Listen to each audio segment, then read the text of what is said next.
Actually, the smile brightly is the first lesson that I have learned when I learned dance. So when my teacher used to say, even if you forget a step, whatever happens, keep smiling on the stage.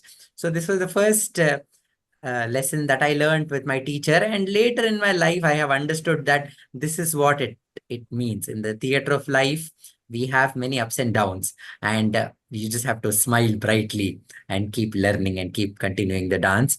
So this is one of the greatest teaching I have, and it is in line with Ramana's teaching, which where he says that our own true nature is actually happiness, and we have forgotten that, and we are this our own nature of happiness is veiled by various thoughts, and we think that we are not happy. But he says, if you get back to your own true nature, then you will understand that you are the eternal unlimited happiness and bliss. The chanting is also one more his own discovery, that even this time when we went to Tiruvannamalai, he was part of the chanting. He was felt very, very calm by it. And while going on the way Girivalam, we have this chanting of Om Namah Shivaya, which happens on the way. So he says, okay, let us sit down, finds a calm place where that the chanting is heard. So we find to sit down in a chair comfortably and listen to that chanting for some time, and then we move ahead. And this time we had this one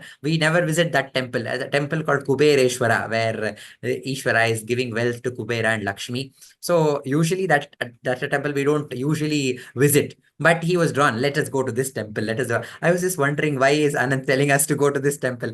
Okay, come, let's go. And we had the darshan, and then he wanted us to sit in the temple for some time. So I was wondering what was it that was making him sit in this temple. But there was this chanting of Om, which was very, very soothing. So he wanted to listen to that chant of Om. So he wanted us to sit, but which I didn't get at that point. So I told, okay, come, let's go and continue the Girivalam. So we could not stay, but so that has made that these chanting uh, has become a great tools of calming down his mind. So I hear from Ramaji that he has this specific chants that he hears before starting any work, and he explores new chanting from the Ramanashramam YouTube channel, finding new ways of calming down and then paying more attention on the work that has to be done. And these are the discoveries that we have done through our interactions and through our uh, practical sessions that we are having. So, and the next part, it's about the silence. So Ramana also says that our own true nature is actually silence. And silence is not the physical silence, but he talks about the silence where there is no thought and where there's no worry. That is our own true nature. So the teachings of Ramana, I mean, because of my association with Ramana Maharshi Center, and also constantly understanding the purpose of dance. I feel that the purpose of dance is to understand our own true nature. The Natadu talks about this silence, which we really are, which actually touches every heart. So the first trip I accompanied Anand, he had decided that the first day he's not going to speak to anyone. He's going to only whisper to everyone. And then so, I mean, he successfully did that. I mean, I think I and Ramaji, we were unable to do that because we were chatting all the way through our journey and there in Tiruvannamalai doing Girivalam. But he maintained that he was trying to whisper and tell us whatever he wanted to tell. And the second day, although he started talking, but we made him understand that even the speech that we have, it actually rises. It is a manifestation of silence which is within. And then he could understand. Okay, then he was okay about speaking also the next day. The self-inquiry, Ramana says that we need to get back to our own true nature, which is bliss and peace. And uh, he says all of us that we need to do it for practice it every day for 50 minutes. But I think it's Anand who has been very, very diligent. And then he attends the self-inquiry session that we have one session in the morning.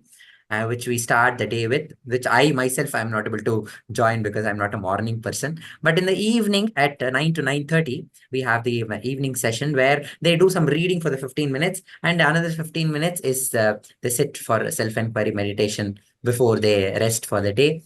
And Anand has been, I think he skips the reading portion, and then he only attends the portion where everybody is meditating. And a suggestion by Ramaji, we have also included a way to do a closing the class as the closure. We end the class after a lot of dancing. We sit down for at least 2 minutes or 5 minutes of self-inquiry in every class. And it's actually helpful for me personally after a lot of thinking. So to cool down for a minute and then to surrender to that supreme power which is taking care. And I think it's been helpful with Ramaji also joins us for the self-inquiry session that we have in the class. And it is helping Anant also because he is able to find some way to getting away with all these mental thoughts that he's having and then to find the silence within. So that was the silence and the storytelling, as and storytelling and how surrendered came to it. And he loves the story that we do in the Varnam, the story of the Dharuka Vana rishis who had the power to create anything, and they had the power to sustain, and they had the power to destroy anything. So they had all the power, and they were very, very proud of themselves. And to teach them a lesson. So Shiva appeared in a form of a mendicant, and they created various things to destroy this mendicant. And the mendicant was so charming and beautiful that all the Rishi Patnis, the wives of the Rishis, they were all attracted to this mendicant. And they created various missiles. They created a ferocious tiger, which he tore and wore it as his dress. And they created poisonous snakes, which he wore it as his ornaments. And in the end, they created this dwarf demon, and even that was Shiva made him fall on the ground and started dancing his dance, the Ananda Tandava.